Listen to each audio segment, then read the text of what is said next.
नमस्कार मंडळी, स्वागत आहे तुमचं माझ्या एका नवीन व्हिडिओमध्ये. तर आज आहे रथसप्तमी. मी तुम्हाला रथसप्तमीची सूर्यनारायणाची आदित्य रानूबाईची कथा सांगणार आहे. ही कथा ऐकल्यामुळे सूर्यनारायणांचा आशीर्वाद आपल्याला प्राप्त होत असतो. आपल्या घरामध्ये सुख, शांती, समृद्धी येत असते. त्यामुळे व्हिडिओ स्किप न करता शेवटपर्यंत जरूर बघा. चॅनलमध्ये नवीन असाल तर चॅनल लाईक करा आणि सबस्क्राईब देखील करा.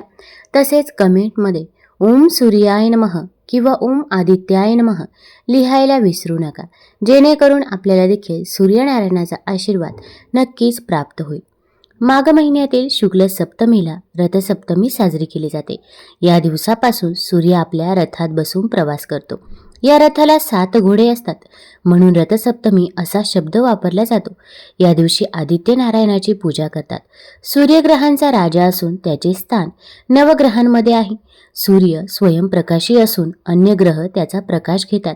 अशा या सूर्याला देव मानून त्याच्याप्रती कृतज्ञता व्यक्त करण्याचा दिवस म्हणजेच रथसप्तमी होय. सूर्याचा उत्तरायण प्रवास आणि त्याच्या रथाची 7 घोडे यांचा संदर्भ या रथसप्तमीला आहे. सूर्याच्या रथात सूर्यलोक, नक्षत्रलोक, ग्रहलोक, भुवलोक, नागलोक, स्वर्गलोक आणि स्वर्गलोकाजवळ शिवलोक या 7 लोकांमध्ये भ्रमण करण्याचे सामर्थ्य आहे. रथसप्तमी हा सण सूर्य उत्तरायणात मार्गक्रमण करत असल्याचे सूचक असून उत्तरायण म्हणजे उत्तर दिशेकडून मार्गक्रमण करणे. रथसप्तमी हा सण हळूहळू वाढणाऱ्या तापमानाचा दर्शक असतो. सूर्यदेवता सतत या रथात विराजमान असते. देव देवळात असल्यामुळे ज्या प्रकारे देवळाला महत्त्व प्राप्त होते, तसेच महत्त्व सूर्याच्या रथाला आहे. त्यामुळे रथसप्तमीला सूर्याच्या उपासनेबरोबरच प्रतिकात्मक रथाचेही पूजन केले जाते. रथसप्तमीला सकाळी लवकर स्नान करावे. सूर्यदेवाची 12 नावे घेऊन 12 सूर्यनमस्कार घालावे. पाटावर रथात बसलेल्या सूर्यनारायणाची आकृती काढून त्याची पूजा करावी. त्याला तांबडी फुलं वाहावीत. सूर्याला प्रार्थना करून आदित्य हृदय स्तोत्रम, सूर्याष्टकम आणि सूर्यकवचम आपण हे जरूर ऐकावे. आता आपण रथसप्तमीची कथा बघूया. श्रीकृष्णाचा मुलगा श्याम याला स्वतःचा खूप अभिमान झाला होता. एकदा दुर्वास ऋषी श्रीकृष्णास भेटण्यास आले होते. दुर्वास ऋषी हे अत्यंत रागीट स्वभावाचे होते.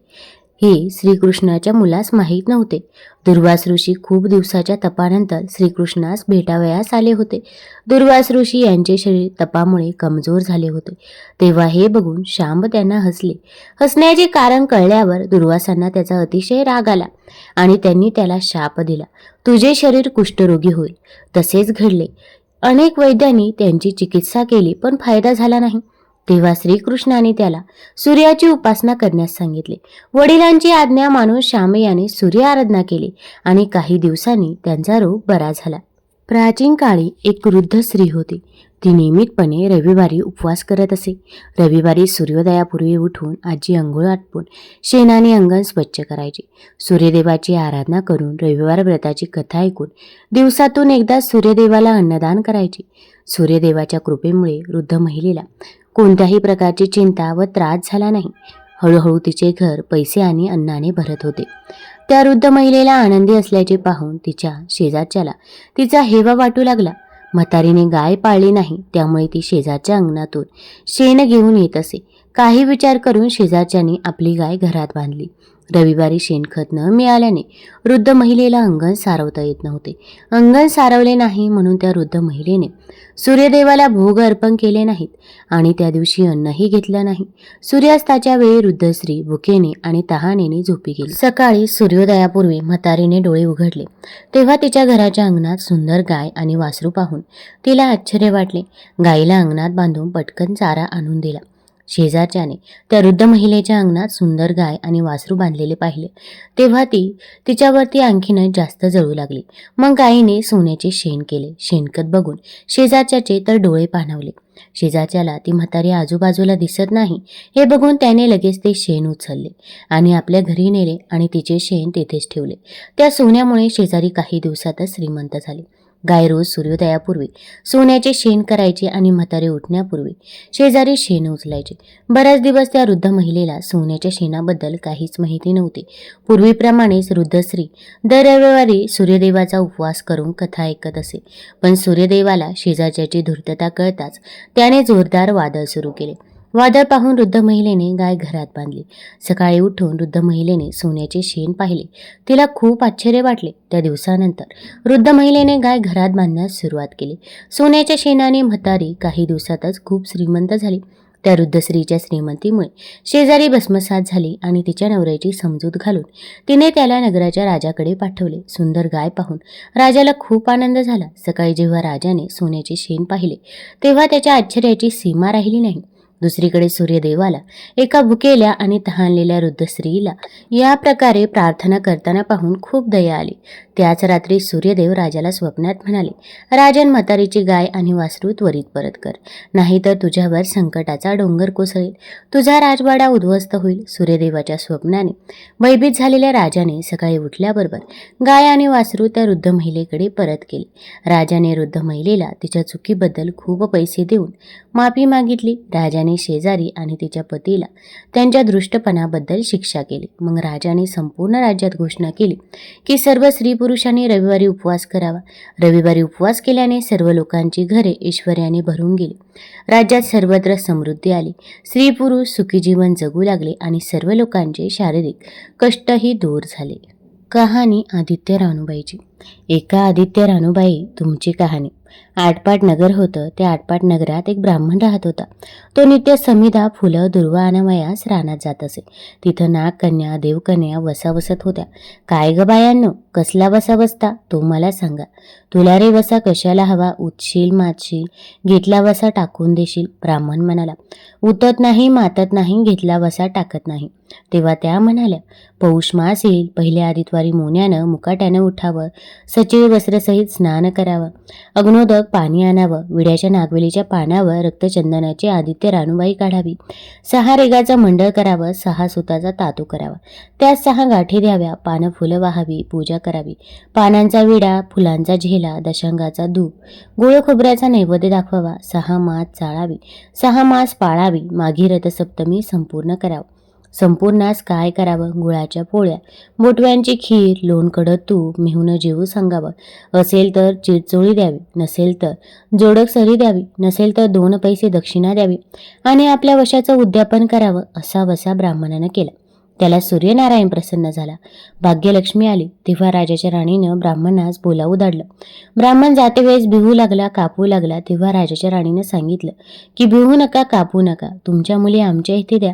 आमच्या मुली गरीबाच्या, तुमच्या घरी कशा द्याव्या? दासी कराल, बटकी कराल. राणी म्हणाली, दासी करत नाही, बटकी करत नाही. राजाची राणी करू, प्रधानाची राणी करू. पुढे मार्गेश्वराचा महिना आला. ब्राह्मणानं लगीन करून मुली दिल्या. एक राजाची घरी दिली, एक प्रधानाच्या घरी दिली. गेल्या पावली मुलींचा समाचार घेतला नाही. 12 वर्षांनी समाचारास ब्राह्मण निघाला. राजाच्या घरी गेला. लेकीनं बसायला पाट दिला, पाय धुवायला पाणी दिलं. बाबा, गुळ खा, पाणी प्या. गुळ खात नाही, पाणी पित नाही. माझी कहाणी करायची आहे, ती तू ऐक. तुझी कहाणी ऐकायला मला काही वेळ नाही. राजा पारधीला जाणार आहे, त्याला जेवायला उशीर होईल. तोच त्याच्या मनात राग आला. तेथून निघाला, प्रधानाच्या घरी गेला. तिनं पाहिलं आपला बाप आला म्हणून बसायला पाट दिला, पाय धुवायला पाणी दिलं. बाबा, गुळ खा, पाणी प्या. गुळ खात नाही, पाणी पित नाही. माझी कहाणी करायची आहे, ती तू अगोदर ऐक.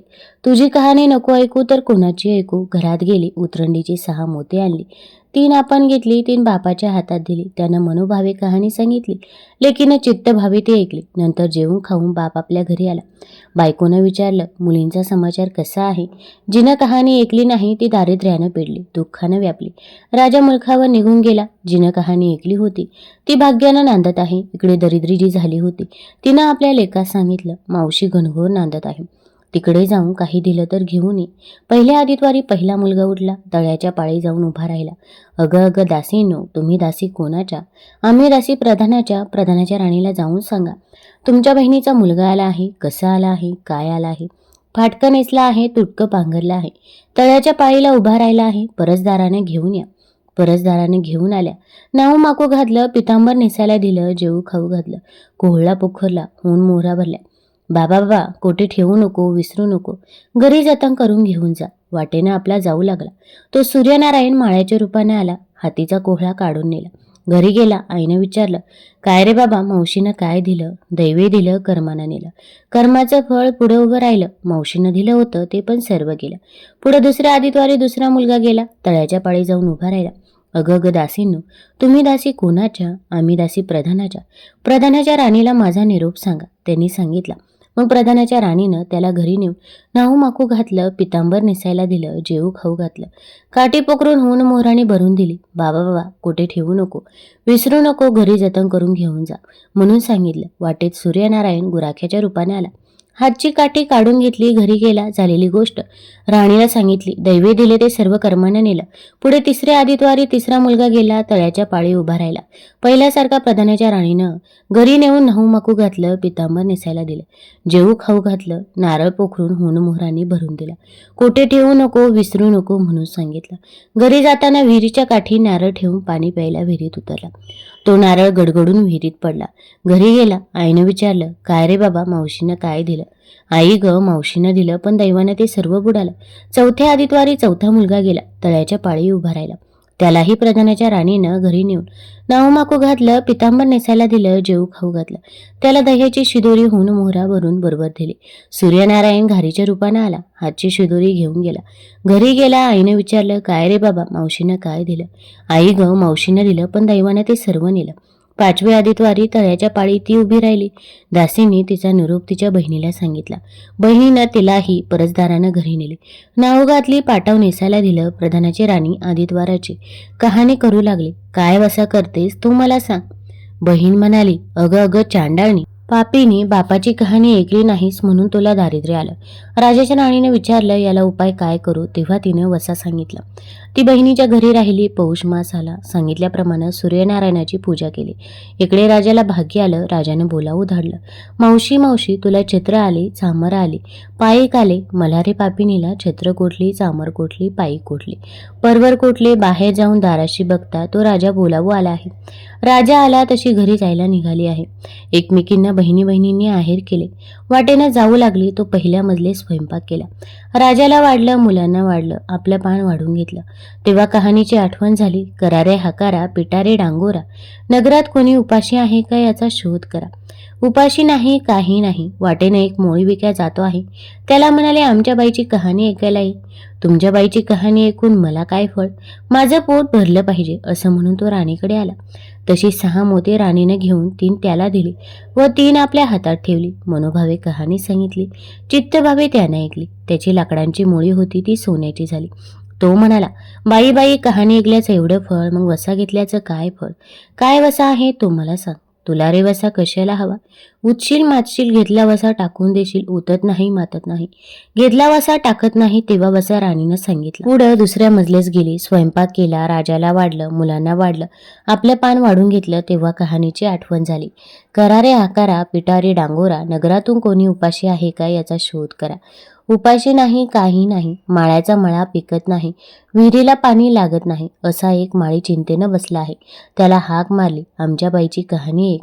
तो आला. राणीने 6 मोती घेऊन 3 आपण घेतली, 3 माळ्याला दिली. राणीने कहाणी मनोभावे सांगितली. चित्तभावे माळ्याने ऐकली. माळ्याचा मळा पिकू लागला. विहिरीला पाणी आलं. तो म्हणाला, बाई बाई, कहाणी ऐकल्याचं एवढं फळ, मग वसा घेतल्याचं काय फळ? काय वसा असेल तो मला सांग. मग राणीनं त्याला वसा सांगितला. पुढं तिसऱ्या मजलेस गेली. स्वयंपाक केला. राजाला वाढलं, मुलांना वाढलं, आपलं पान वाढून घेतलं. तेव्हा कहाणीची आठवण झाली. करारे हाकारा, पिटारे डांगोरा, नगरात कोणी उपाशी आहे का याचा शोध करा.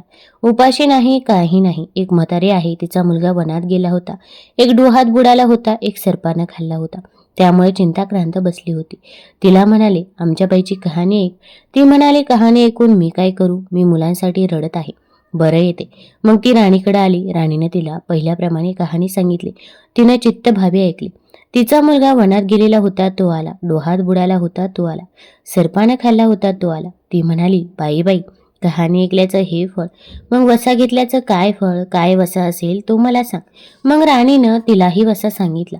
पुढे चौथ्या मजलीस गेली. स्वयंपाक केला. राजाला वाढलं, मुलांना वाढलं, आपलं पान वाढून घेतलं. तेव्हा कहाणीची आठवण झाली. करारे हाकारा, पिटारे डांगोरा, नगरात कोणी उपाशी आहे का याचा शोध करा. उपाशी नाही, काही नाही. काना डोळा, मासांचा गोळा, हातपाय नाही असा एक मनुष्य रस्त्यामध्ये होता. त्याच्या अंगावर तांब्याभर पाणी ओतलं.